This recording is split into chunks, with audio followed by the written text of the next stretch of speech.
And then he was again on the train for Madna, staring blankly at the hundreds of kilometers of countryside, at the moonscape of the Chambal Valley, the small towns totally oblivious to the changes intended by the best laid plans, the fields lush after a good monsoon, from the bridges, the dots of people below, washing clothes and selves in the waters of swollen rivers, timeless. Madna and Delhi seemed two extreme points of an unreal existence. The only palpable thing was the rhythm of the beast beneath him, a wonder that could link such disparate worlds together. He lay down on his upper berth to avoid all human contact and said silently to anyone who would listen, "No more journeys, please, no more." Living had become a simpler business, gliding from day to day and discovering more and more what he did not want. Now all he wanted, or thought he wanted, was one place, any one place, with no consciousness in his mind of the existence of any other. He could even make do with Madna, if his mind would not burgeon with the images of Delhi or of Calcutta, walks with Nera in the lake gardens, long chats about life and books and sex, her hesitant revelation of her virginity, and beyond that, Singapore, where everything was ordered, and Illinois with its infinite varieties of ham. It was convulsing, the agony of the worlds in his head. He writhed in his berth, tormented by masochistic images of a myriad women chastening phoenixes out of his past. Some glimpsed but fleetingly at cinema ticket queues and chemists' shops, but their faces and thighs recorded by that part of the mind that sees catharsis in pain and a sexual release in agony. Their attitudes, like his entire past, blurred into a congeries of mockery, causing him to curl up in the berth and the postures of atonement, like the fingers of a paralyzed hand. Then Madness Station, on time.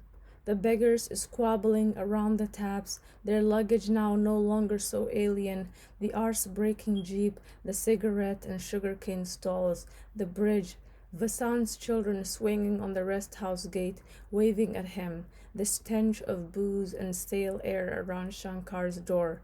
He had gone to Koltanga for a few days, but had left his feeder behind.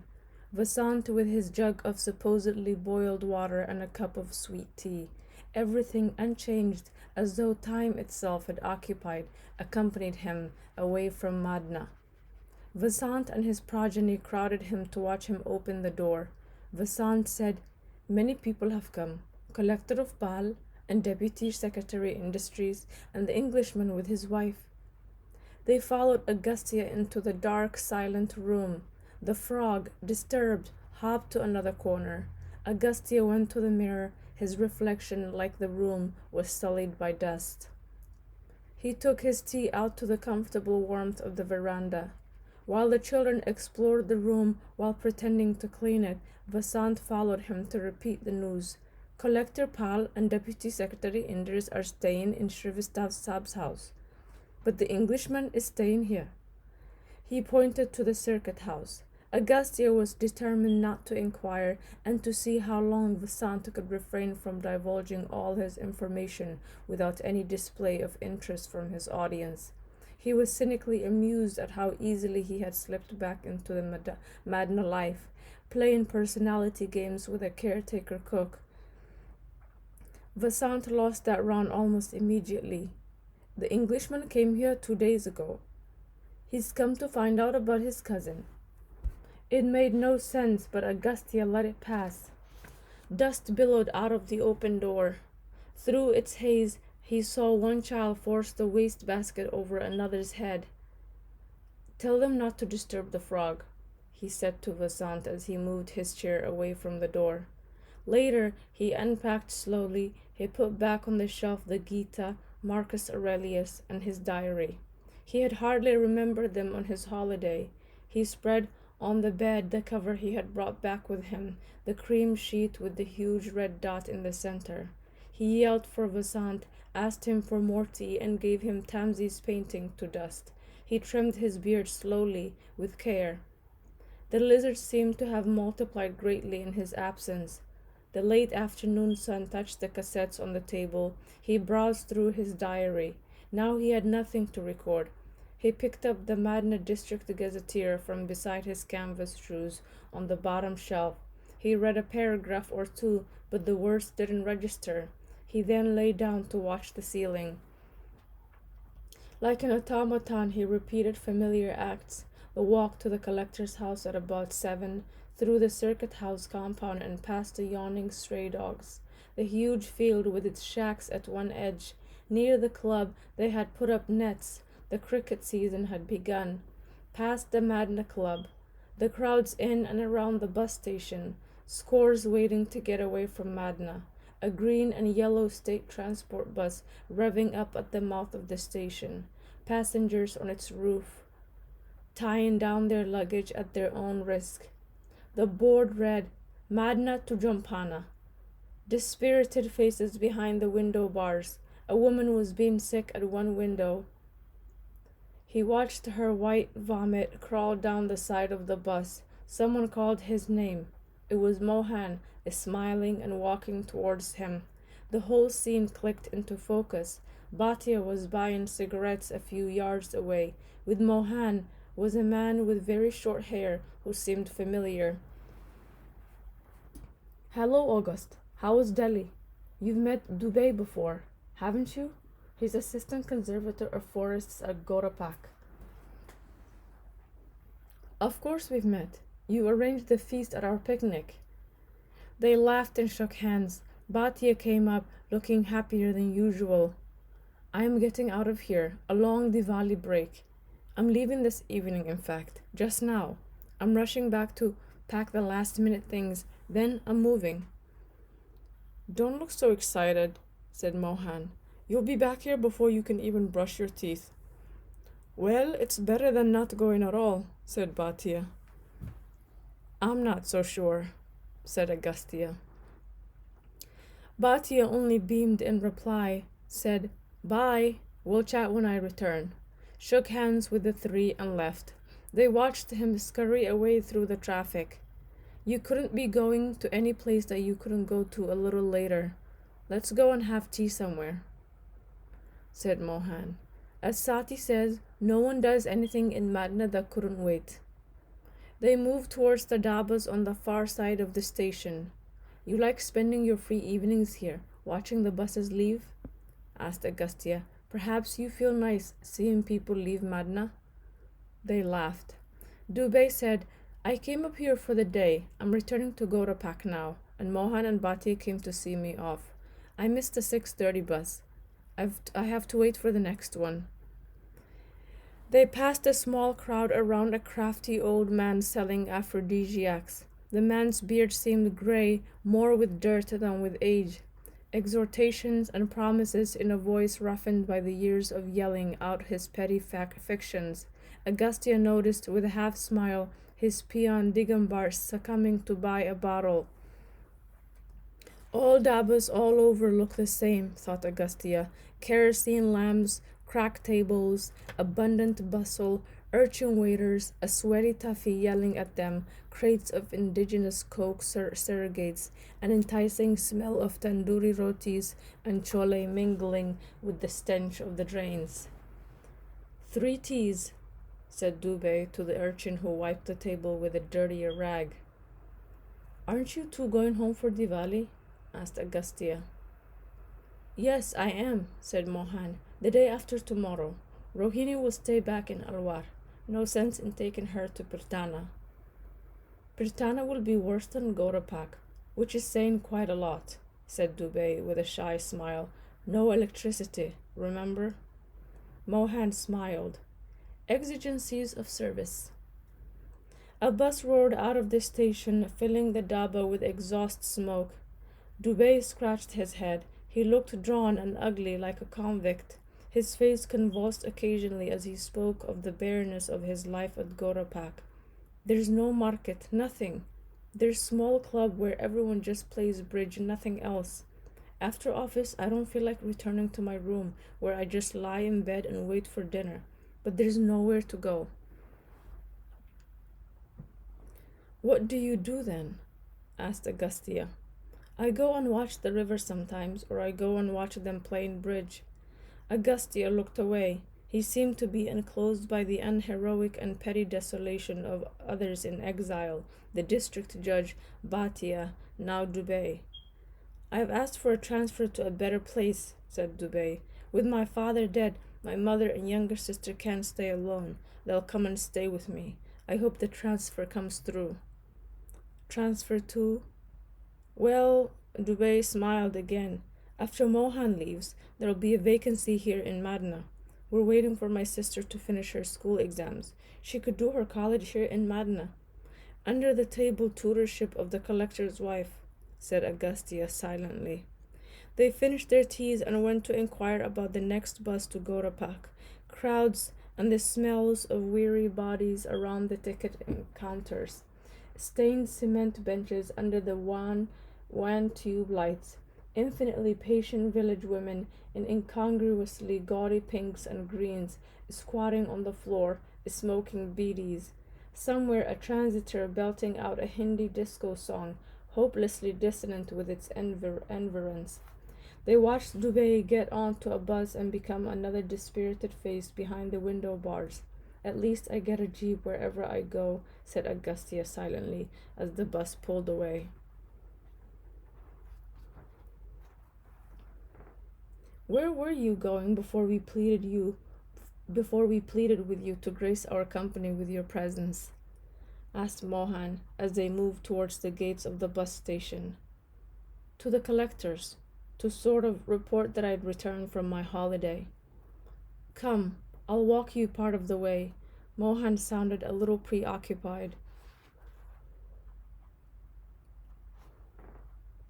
They passed the Industrial Training Institute, a one-story building in an acre of rubble, barbed wire for a boundary wall and gate posts without a gate. It's Rohini, said Mohan abruptly. She doesn't like being so far away from home and living in places where there's nothing much for wives to do. Augustia made consoling sounds in reply.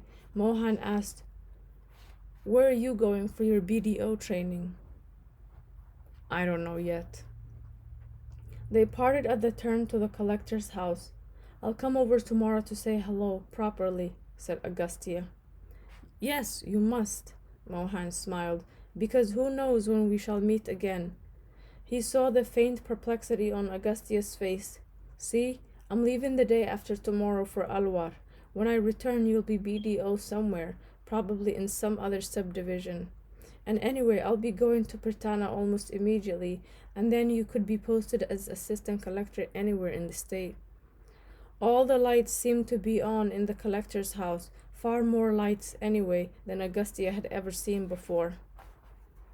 There were lamps in the garden. Maybe in these 10 days they went mad and converted the place into an asylum, he thought, and the other lunatics killed the nurses and the wardens and everybody else on the night of the full moon, and are now celebrating.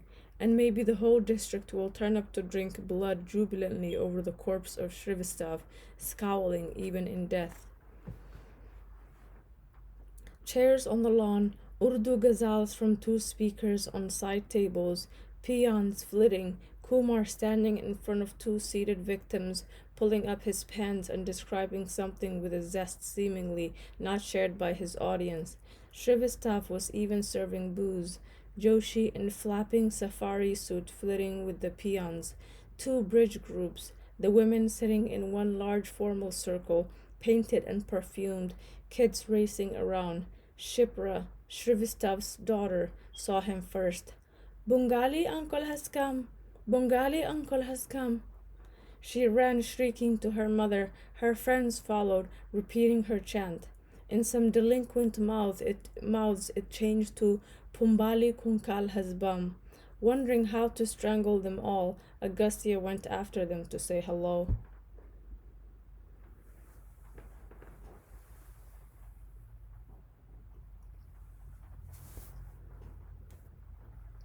A round of namaste to the wives. He noted that Kumar's wife was also short and fat, and that the wife of the deputy superintendent of police was startlingly sexy.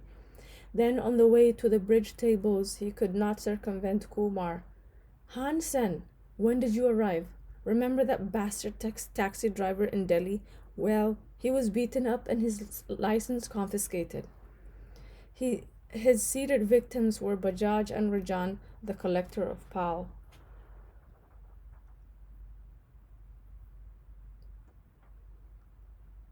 Shrivastava was dummy at one table and scowling at his partner, who was immensely fat, bearded, and placid.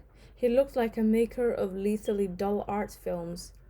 Hansen, I'm glad you've come. I hope you enjoyed Delhi. Surprisingly, Shrivastava took him to one side. Look, go and talk to the Englishman and his wife. I don't know what to do with them. They're both very silent and dull, but someone has to talk to them by. Where are they, sir? Shrivastava looked around, scowling.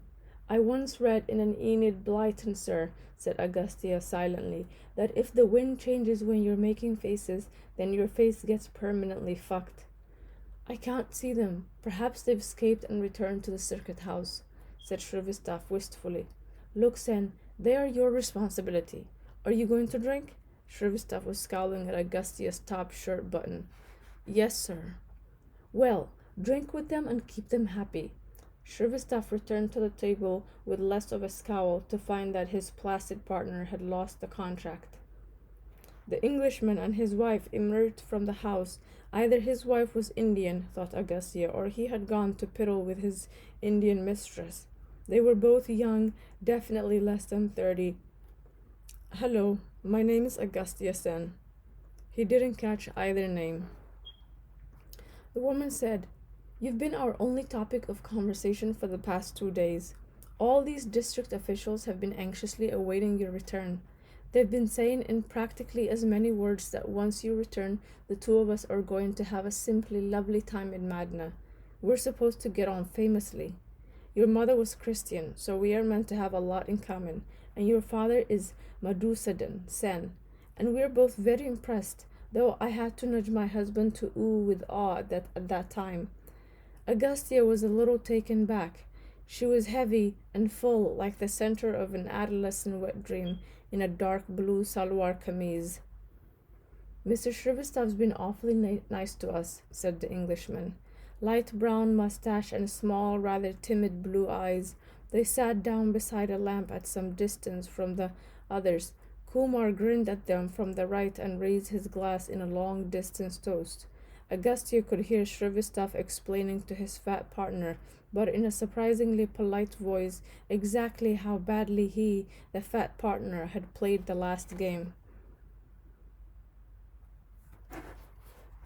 He was determined not to find out just what the Englishman and his wife were doing in Madna. It was more interesting that way. What will your drink be, sir? A polite waiter. He spoke English, short brushed hair, thick mustache, could have been in a macho cigarette ad. You aren't from the collectorate? Sir? You aren't a peon at the collectorate, are you? The waiter had apparently been tutored not to look baffled. I work at the Madna International, sir. Oh, Sati's hotel. So Shrivastava had enlisted professional help. Where is Mr. Govind Sate? He left about half an hour ago, sir, for something. He should be returning soon. I'll have a whiskey and soda. Won't you drink? Agastya turned to his 2 charges. We've been doing just that all evening, said the woman. Gin and lime. A double whiskey, said the Englishman. Agastya quite liked the prospect of the evening. He would get drunk on official booze. Shrivastava would certainly put down this dinner under any one of many expenditure heads. Perhaps working dinner with collector of Pal to discuss law and order problems in border tehsils, or working dinner with deputy secretary industries to discuss problems of district industries center Madna. Shrivastava's office would be able to concoct a million things to explain the dinner away on the lawns of the collector's house, chaperoning an unknown Englishman and his outspoken, sexy wife. You are away on holiday? Asked the Englishman. Agastya wondered for a second if he should lie, then said, Yes. Shakar, Shrivstav's son, ran up, hit Agastya on the arm, said, Pumbali Kunkal has bum, and scuttled away, shrieking. What on earth did he say? Asked the wife. It's a popular tribal prayer of this area, said Agastya. It means roughly, May God grant me fertility. It is used most often by those tribal groups in the district that worship snakes. These tribes practice esoteric fertility rites with cobras. For an instant, he contemplated getting sexual in his fabrications. No, it was too early. That's very Indian, he said graciously to the Englishman, like cattle dozing or chewing cud sitting in the fast lanes of the streets of Delhi. Very Indian. The children probably learned it from their ayah. I hope Mrs. Shrivastov doesn't get to hear them. I should think she would be quite angry. The wife looked appropriately nonplussed at this unexpected information. You are in the IAS, aren't you? She asked. Yes, Agastya turned to the Englishman. That's the Indian Administrative Service. Yes, I know, said the Englishman, approximately what the Indian Civil Service was before 1947. Don't let Mr. Shrivastov hear you, said Agastya. He'd be very angry. Predictably, they didn't follow. The waiter returned with drinks. Agastya noticed Sati's sister-in-law among the women, still haggard in a red and gold sari. The wife asked, You also stay at the circuit house, don't you? In the rest house, yes, that's in the same compound, but it's not as vulgarly finished. Yes, that cook, Vasant, pointed out your room to us. He cooks for us too. Agastya laughed. Cooks well, yes? The Englishman and his wife laughed too. I don't know how you've survived on that food for so long, the wife said. I stooge a lot of meals off others, mainly Mrs. Shrivastov. I keep telling John that Vasant's cooking is the exception rather than the norm. Ah, so one was John. Perhaps she was Mary, and John and Mary were going to live happily ever after. But more likely, and Agastya laughed silently, that they were going to get Hazar fucked in Madna. If one took those silly books and films to be even 1/10 true, then all those Englishmen who came to India looking for soul, any foreigner actually, who came looking for anything, soon found that both some native and his country had wrapped their thighs around him, and that he was getting it in the balls. What is the nature of your work here? Asked John.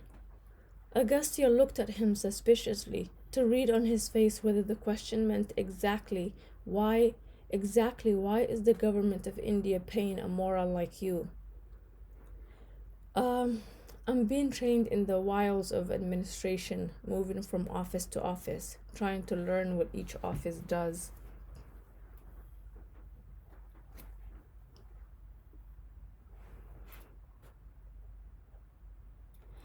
The no man's land beyond the lawn, he noticed, was being used as a parking lot. A woman appeared from behind an ambassador. Whatever had she been doing there, he wondered. Perhaps she was a fetishist and could only piddle behind cars. Like Prashant's youngest brother, he remembered with a silent laugh, who till the age of 3 would only sit behind the drawing-room sofa, about which act Prashant would soothe his mother with, How can you worry, Ma? It's a sign of genius. Like Einstein. Agastya had never seen the woman before. She looked around, half waved to someone, and surprisingly came towards them. She looked bossy, so Agastya got up from his chair. Hello, she said to John and his wife. Enjoying yourselves? She looked at Agastya inquiringly. My name's Agastya Sen, madam. She smiled. Oh, I've heard of you from Mrs. Shrivastov. You seem to be under her wing in Madna. I am Vastala Rajan. My husband is collector of Pal. Wait, I'll get a chair, she said, and waited for Agastya to move. He went off to get another drink first. Shrivastov was again dummy. When he rejoined the group with a chair, Mrs. Rajan was leaning forward and talking with mouth and hands. In Turin, I have some friends there, and I think the festival is to be applauded simply because it was such an ambitious effort. She finished and sat back, looking excited. Pity we didn't see much of it, said John, looking at his wife. Mrs. Rajan leaned forward, neck tensed like a conspirator. But it's so important for India to have the right exposure abroad. One must explode these wretched myths about India, you know, that it's the land of cringing natives and snake charmers, elephants and tantric rites. It's. She unfisted her hand like a bud opening in time lapse photography. Perhaps she had hoped to find the telling adjectives in her palm. Augustia wondered if he could slip away to eye the wife of the deputy superintendent of police, but then when he returned, Mrs. Rajan would still be talking, but to two corpses, and then John's son, a toddler perhaps, somewhere in England. An Anglo-Indian like those in school would arrive in Madinah 30 years later to unravel how his parents had died while listening to a woman at a party, and would not believe the post-mortem report, which would read, "Death by boredom," until John Jr. himself met Mrs. Rajan in Delhi, perhaps, in the huge house that the Rajans would have built for themselves when Mr. Rajan had been Secretary, Culture, and had single-handedly fucked up the Festival of India in Iceland. Augustia realized that Mrs. Rajan had asked him a question. "Sorry, ma'am, I didn't catch that." "We were trying to define our positions, John and I." Augustia thought for a lightning second of sex, "and we've reached an impasse. John here insists that I use the word Indian far too loosely. Now tell me, Augustia, you have a lovely name, really, so ethnic. How would you define the word Indian? I maintain that India is too fascinatingly diverse a country for the word to have any precise definition."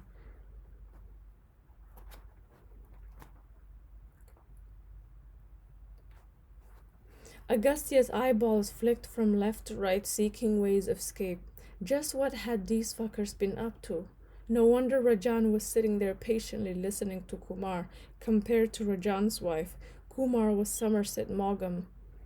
Uh, your heritage is mixed," said Mrs. Rajan. "Your point of view should be particularly interesting." A surprising adolescent giggle from John's wife. Um, I don't know. I've never thought about these things." "That's a very important admission," said Mrs. Rajan emphatically, closing her eyes and nodding her head. "Most Indians do not think about what it means to be Indian." Augustia wanted to slap her very hard and walk gracefully away to get himself another drink. "Go on," she said impatiently, nodding and blinking her eyes. "I suppose being Indian means being born an Indian citizen and not wanting to change citizenship." "That's got the bitch," said Augustia in silent triumph as he saw irritated bewilderment alter Mrs. Rajan's face. Just then, Mrs. Shrivastava arrived on her hostess rounds like a long-awaited miracle, compelling Mrs. Rajan to re-alter her face. Augustia was determined to leave with her, if necessary, by clutching onto the edge of her sari. Small talk while he silently finished his drink. "Ask for refills for us too," said John's wife sweetly. "He's been drinking steadily all by himself, has he?" asked Mrs. Shrivastava. On the way back from the temporary bar set up at the edge of the lawn, Augustia was called by Bajaj. "Thank you," he said silently as he went up. Bajaj was chatting with Shrivastava's ex-bridge partner, who looked much fatter standing. The new prey of Shrivastava's scowls was Gopalan. "Hello, Sen. When did you get back from Delhi?" said Bajaj.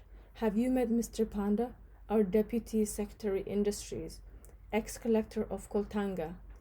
Augustia shook a warm, moist, and sticky hand and wondered if the fat man had been masturbating below the bridge table to express in secret his real opinion of his bridge partner. Bajaj said, "Sen, has Shrivastava Saab told you? We'll probably post you to Jampana as block development officer. It's a backward tribal area and will be a rich experience for you." Augustia nodded and tried to look enthusiastic. Panda said, "I think you're lucky to be a BDO in Jampana. It'll be a wonderfully new world. He pushed up his spectacles and lit a cigarette. His voice was very slow and heavy, cultivated to enunciate profundities. He continued, "As BDO, you'll see grassroots development." He smiled.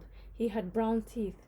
"In a developing country, you'll implement all those programs that you merely read about in the papers: rural development, tribal welfare, family welfare. It's a tremendous opportunity to learn." Bajaj nodded, sad spaniel eyes in a Don Quixote frame. The tumri that was now playing was familiar. "The pearl has fallen from your nose ring, my beloved." Shankar's song. Agastya had been recovering from a fever that morning, and Shankar had drunkenly asserted that all one needed to bear the world was to transcend reason. A man joined them. Small talk. He turned out to be Sharma, the district health officer. Oh ho, Agastya remembered, the proud user of the circus jeep, with the painted wrestlers. He looked around for it. There it was, looking almost dignified in the half-dark. Sharma and Bajaj talked office for a while, then Bajaj tried to include Panda in the conversation. "An unusual situation, you know. Baba Ramana's rehabilitation home." Panda nodded very slowly, as though his obese neck precluded faster movement. "He has politely refused government assistance. He says he has managed without government for 40 years. Panda said nothing but looked wise, hoping to prod him into pronouncement. The district health officer said, "I went there again this morning but couldn't meet the Baba. I met his son, though."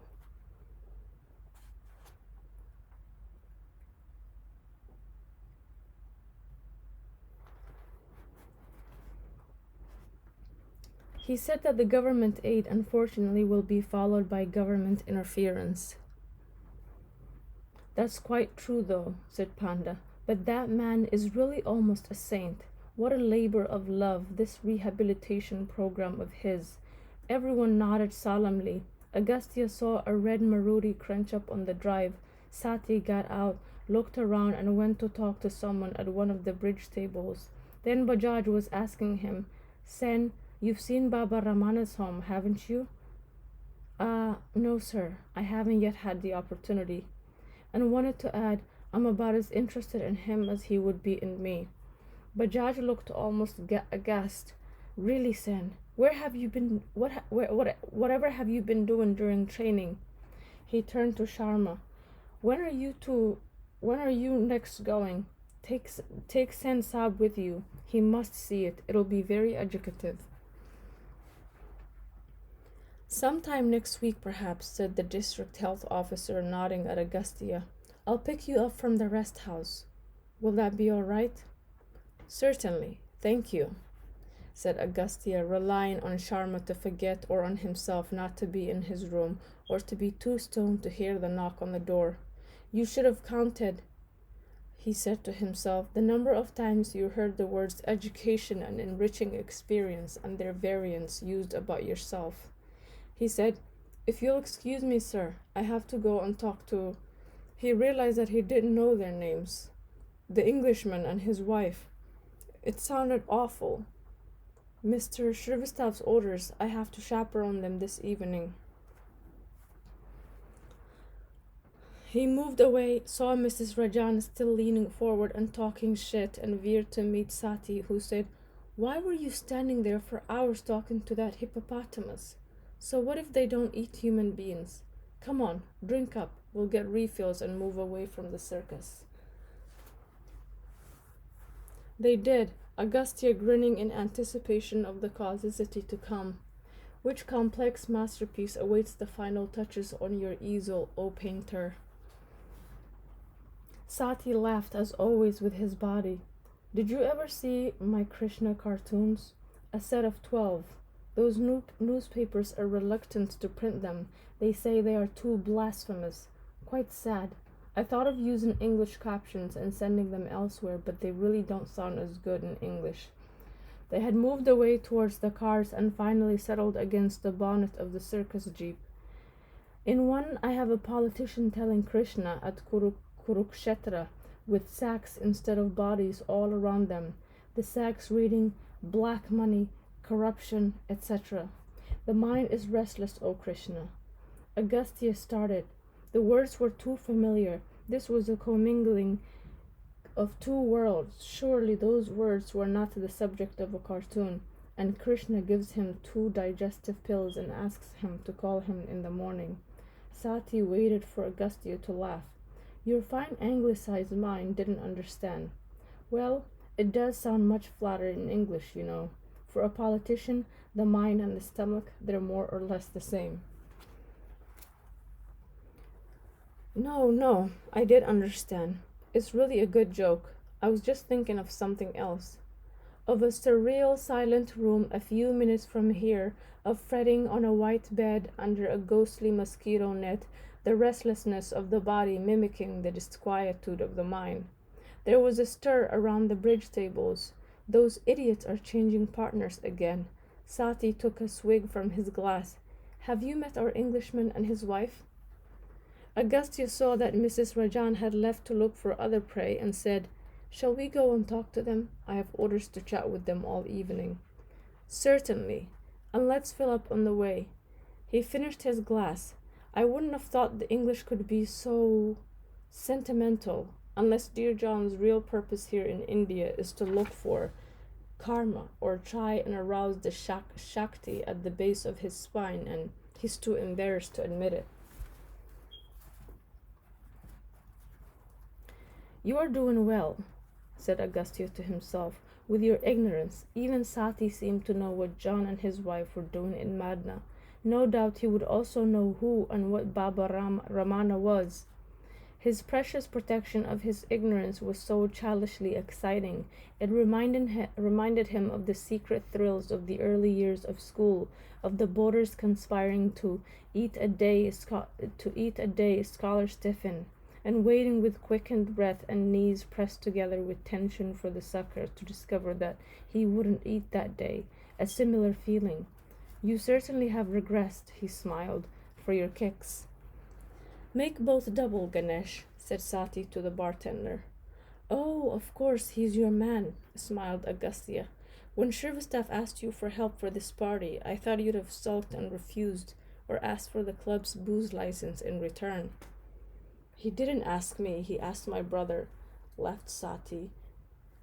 John and his wife, Agastya was pleased to see, looked a little drunk. Hello, said Sati. You both still in Coventry, isn't that the term? Everyone laughed. Have you ever met Sen, the pride of Madna? Yes, said the wife. He was on duty here, but deserted when Mrs. Rajan arrived. Sati nodded his complete approval of the move. When do you leave for Jampana? Tomorrow morning, I think, said the Englishman. I'll have to check with Mr. Shrivastav. He's been kind enough to loan us a jeep. He's a very good collector, by the way, said Sati, most unexpectedly. Behind those scowls is an excellent administrator. You could do worse than talk to him for a while. I heard somewhere that Agastya here is going with you to Jampana. So did we, smiled John. He's the friend, philosopher, and guide. I'm being posted there, in fact, in a few weeks' time, said Agastya, as BDO, and added to John vaguely, I'll have to manage development. God help Jampana, said Sati. If you develop it as enthusiastically as you sound, it's a wonderful place. Once the best forests in the district and one of the best in India. I went there with my father once, about 20 years ago. Tigers still abounded then. Now, of course, they must have built roads and dispensaries development. The Naxalites are there, too, trying to get the tribals to think instead of wasting their lives drinking and killing one another for their wives and watching their children die, and waiting to be overworked and exploited by forest contractors, like my father was. I think the tribals find thinking more difficult. Sati turned to John. You don't know what a Naxalite is, do you? They are as much a part of the story of Bengal as Bankim Chandra and Roshagolas. They are a violent and militant political group, explained his wife to John. You make them sound like terrorists, said Agastya. There protests the true son of Bengal, laughed Sati, anguished at the desecration of a great Bengali apotheosis. Naxalite terrorists, you might as well have said, Sita, that if Tagore's songs could be somehow transformed into pills, they would blast all other soporifics out of the market. Sati looked at Agastya with benevolence. You are so shamefully Bengali. Agastya, haven't you ever spared a thought for your mother? Then at last dinner, a bustle on the lawns as the groups broke up. The men slowly approached the women to be gallant after ignoring them all evening. Mrs. Shrivastava and Sati's sister-in-law shepherded the guests to the tables.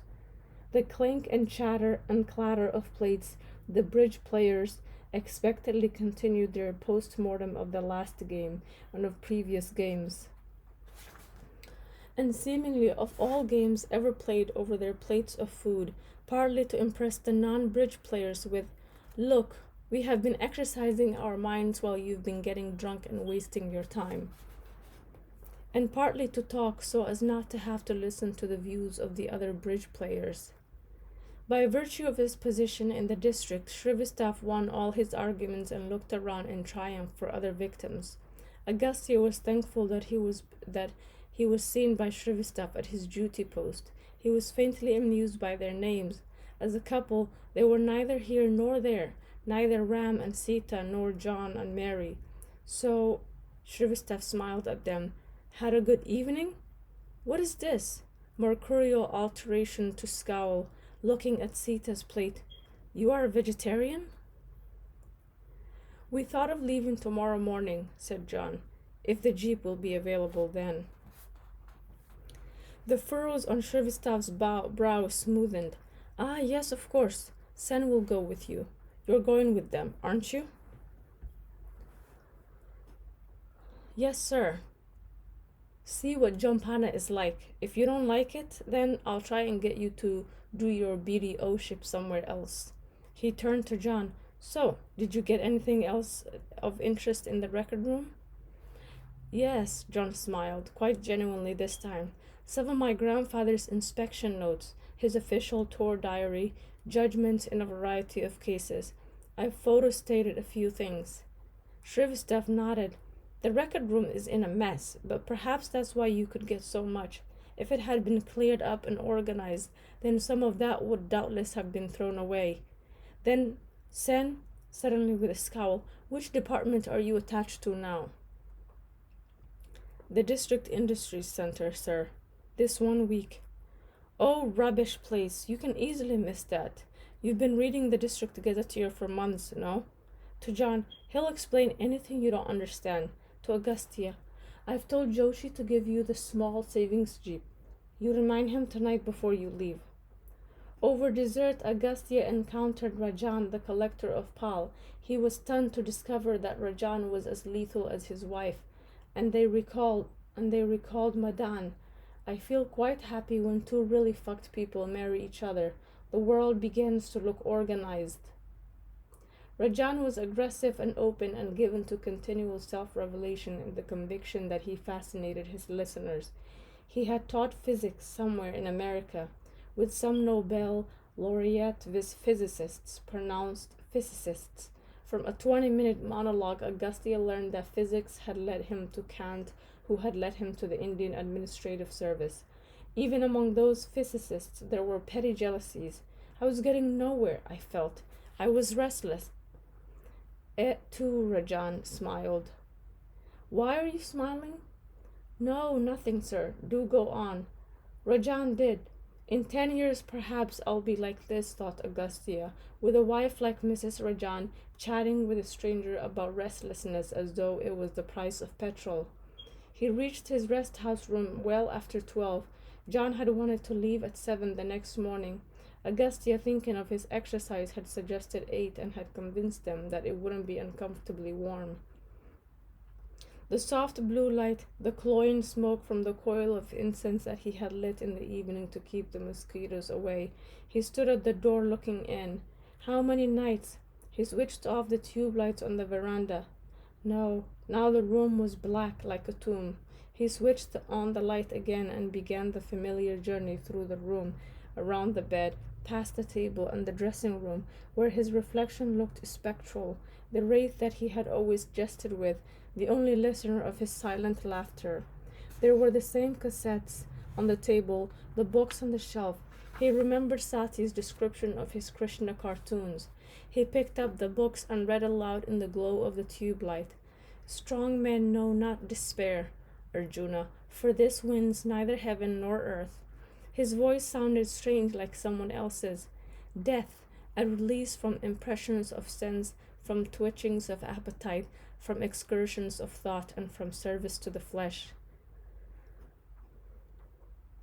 Standing in front of the mirror with his reflection soothing him, he wrote in his diary, "When I am with people, when I talk to them, I feel all right, but when I am alone." Then he gave up and allowed the pen to trail aimlessly across the page. It felt nice, as though he was letting the pen do what it wanted. He read some of his earlier entries and then, holding the pen lightly, let it crawl across the words like an injured ant.